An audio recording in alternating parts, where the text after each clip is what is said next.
Hello guys welcome to my vlog.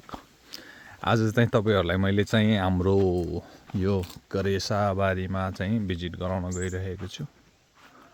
यो तपाईँहरू देख्न सक्नुहुन्छ, यो आफ्नै बगैँचामा फुलिरहेको र फलिरहेको बङ्गेर, ठुलो खालको बङ्गेर हो यो। त्यस्तै गरी यो फुल पहिला त एकदम लटरम्मै हुन्थ्यो यो फुल होइन, जताततै हुन्थ्यो। अहिले चाहिँ दुर्लभ भइसकेको छ, पाउनलाई गाह्रो छ। यस्तै छ, जङ्गल भए पनि तर भरिपूर्ण छ फलफुलहरूले, तपाईँहरू देख्न सक्नुहुन्छ। यो चाहिँ माथि फुलिरहेको तपाईँको कोइरालो भन्दो रहेछ यसलाई होइन, कोइरालो देख्न सक्नुहुन्छ। यो चाहिँ बाख्रे घाँस, बाख्राले खान्छ मजाले, जताततै होला यो घाँस लगभग टाटा इपिलिपीको जस्तै टाटा हुन्छ यसको नि।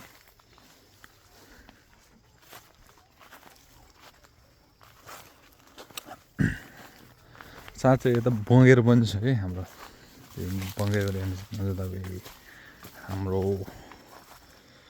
यसमा फलेको बँगेर।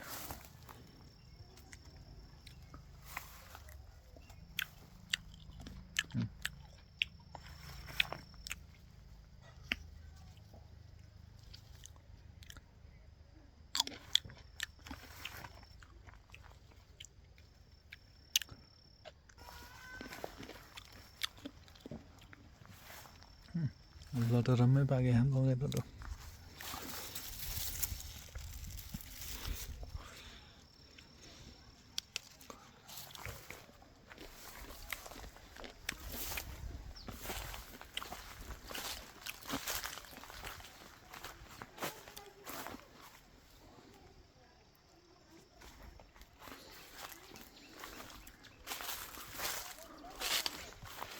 आथु कोपेहरूले काँडाले।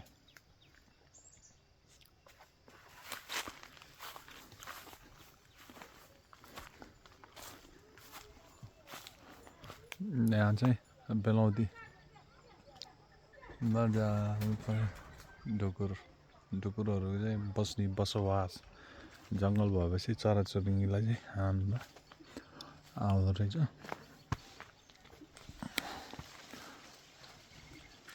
बेलाउती कोकालाई मनपर्छ बेलाउती, मेरो चाहिँ फेभरेट है बेलाउती।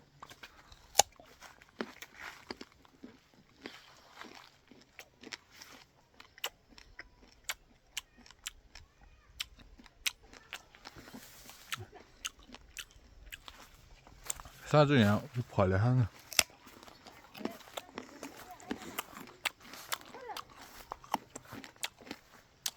लहरे यहाँ फले खानु है।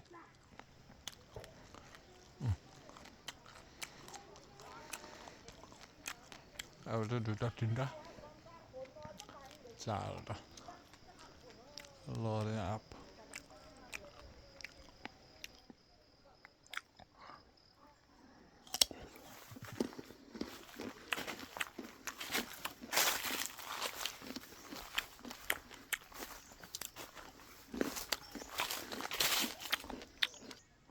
यता हाम्रो स्टार फ्रुट कन्तुर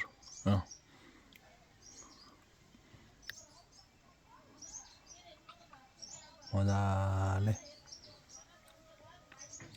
यो चाहिँ जाडो महिनामा खासै त्यति साह्रो नपाक्दो रहेछ, गर्मी महिनामा तपाईँको यस्तो पाक्छ कि बवाल पाक्दो रहेछ क्या। मेरो चाहिँ फेभरेट फ्रुटमै पर्छ यो।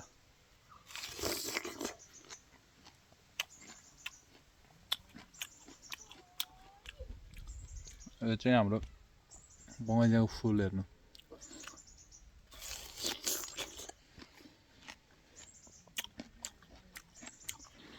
यो चाहिँ अमराको बुटो। पहिला त ठुल्ठुलो हुन्थ्यो कि, अहिले सबै कुराहरू चाहिँ सानो हुँदै गयो। अमरा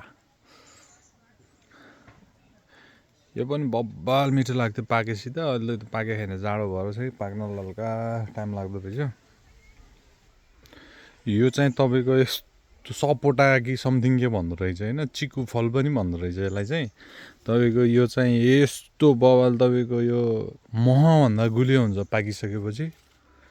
तपाईँ कतै छ भने चाहिँ पाकेको बेला टेस्ट गर्नु होइन, यस्तो गुलियो, महभन्दा गुलियो भनेपछि कस्तो होला तपाईँ आफै गेस गर्नु न। हाम्रो गार्डनको फुल कस्तो बवाल छ त फुल, यसो झलक्क हेर्दा त नेपालको राष्ट्रिय फुल जस्तै देखिँदो रहेछ त। यता चाहिँ मेवा पाकेर चराले खाएर त्यस्तो बनाएर बसिरहेछ। जाडो महिनामा फेरि पाक्न एकदम टाइम लाग्ने, अनि खासै वास्ता नहुँदो रहेछ कि। गर्मी महिनामा त डेली जस्तो पाकिराखेको हुन्थ्यो, डेली खाइन्थ्यो। अहिले जाडो महिनामा चाहिँ चिसो हुने यो मेवा पनि, अनि त्यही भएर खासै मतलब नलाग्दो रहेछ। त्यही भएर यत्तिकै चराले खाओस् भनेर छोडिदिएको यहीँ बुटमै। ल, फुलमा चराले रस खाइरहेको देख्नुभयो होला। यस्तो छ हाम्रो गार्डनमा विभिन्न रङका विभिन्न थरीका चराहरू समेत देख्न पाइन्छ है, तपाईँहरू देख्न सक्नुहुन्छ। यता रहेछ केरा। ल हेर्नु साथीहरू, केरा चाहिँ पुस्टिएर बसेछ, अब काट्नु मात्रै बाँकी छ। केही दिनमा यसलाई काटेर चाहिँ पकाउन हालेर चाहिँ खानुपर्छ है त। यता चाहिँ हल्का करेसाबारीमा चाहिँ काउलीहरू चाहिँ सर हुँदैछन् बिस्तारै। सर यो चाहिँ हाम्रो तपाईँको हामीहरूले चाहिँ फुल भन्ने सोचेका थियो, तर यो साग पनि रहेछ, फुल प्लस साग। अस्ति मैले एउटा भिडियोमा यही फुल साग खाएर चाहिँ हजुरहरूलाई भिडियो बनाएको थिएँ। यही हो, यस्तो खाँदाखेरि ठ्याक्कै मुलाको पात जस्तो बवाल हुँदो रहेछ यो। तपाईँहरूको पनि छ भने टेस्ट गर्दा हुन्छ। हाम्रो फुल साग खानु पर्यो होइन, अब खाने नहुने भयो त किन मान्छेहरूले खाएर भिडियो बनाएर हाल्छ त।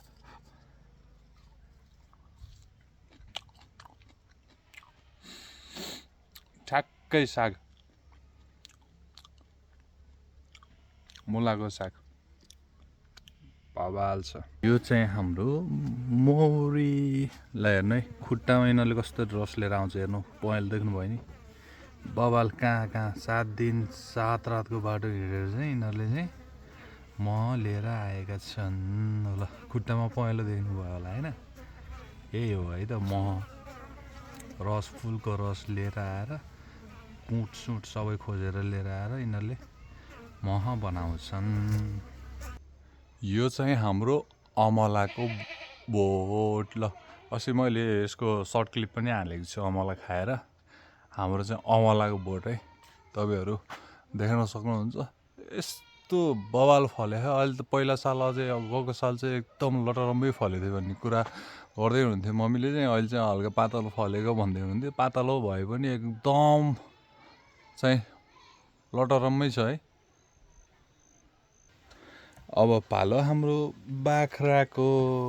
ल हेर्नु साथीहरू, हाम्रो चाहिँ यो भर्खरै हालसाल 1 हप्ता जति भयो यो बाख्रा ब्याएको। एउटा पाठो र एउटा पाठी पाएको छ हाम्रो। उता यो पनि ब्याउनेवाला छ हाम्रो। बोका हेर्ने हो साथी हो, बोका हेर्ने हो। ल, यही हो है हाम्रो घरको बोका चाहिँ।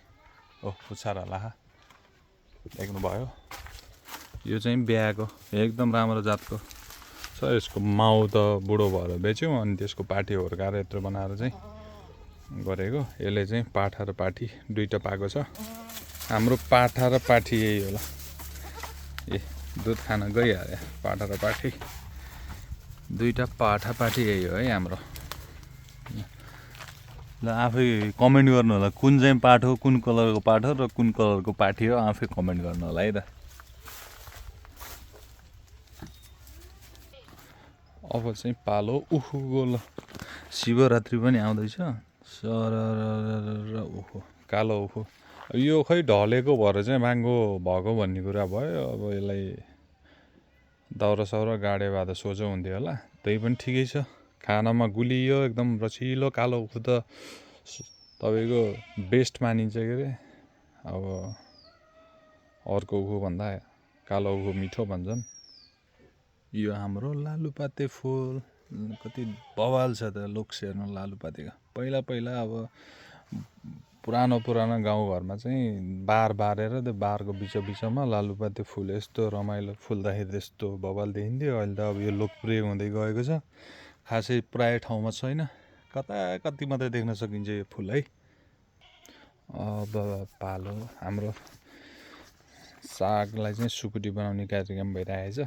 सर यसरी 2-3 दिन घाममा सुकाएर यसलाई चाहिँ हामीले सुकुटी बनाउन सकिन्छ। सुकुटी चाहिँ यो अफ सिजनमा चाहिँ सुकुटी खान चाहिँ यस्तो बवाल हुन्छ। यसको पहिला एक लट बनाएर अर्को लट उता गराउँदैछ। एक लट चाहिँ सुकुटी भएर रेडी भइसकेको छ। अब यो प्याकिङ गर्नु मात्रै बाँकी छ। गुन्द्रुकको साथमा तपाईँको यो डल्ले खुर्सानी हेर्नु त बगर जस्तै सेम टु सेम बगर जस्तै छ। यो बिना त भात अपुरो हुन्छ मेरो लागि चाहिँ। मलाई चाहिँ यस्तो बवाल मनपर्छ यो खुर्सानी। टक्क टाउकोसम्मै हान्छ कि यसले। टाउकोसम्मै हान्दा यस्तो मजा आउँछ कि मजा आउँछ। भात पनि स्वाम जान्छ। यो फुल चाहिँ यस्तो बवाल के फुल नफुल्ने पात मात्र यस्तो खतरा हुँदो रहेछ। लुक्सको लागि चाहिँ डेकोरेसनको लागि यस्तो बवाल हुने, हेर्दै खाउँ हुने नि पात पनि। त्यसै गरेर यता छ हाम्रो फुल। हेर्नु यस्तो मिठो बवाल फुलेको त्यो फुल हेर्नु त नजिकबाट यस्तो लुक्स देखिन्छ। यसो झ्यासो हेर्दा त तपाईँको सनफ्लावर सूर्यमुखी फुलकै झझल्को दिँदो रहेछ त लुक्स दिँदो रहेछ बिचको भागले न है। सारा ल आजको लागि यति नै भन्दै आजलाई बिदा माग्छु। कृपया भिडियो हेरेर कमेन्ट गर्नुहोला, सब्सक्राइब गर्नुहोला। Keep watching guys. Take care. Bye bye. Subscribe to my channel.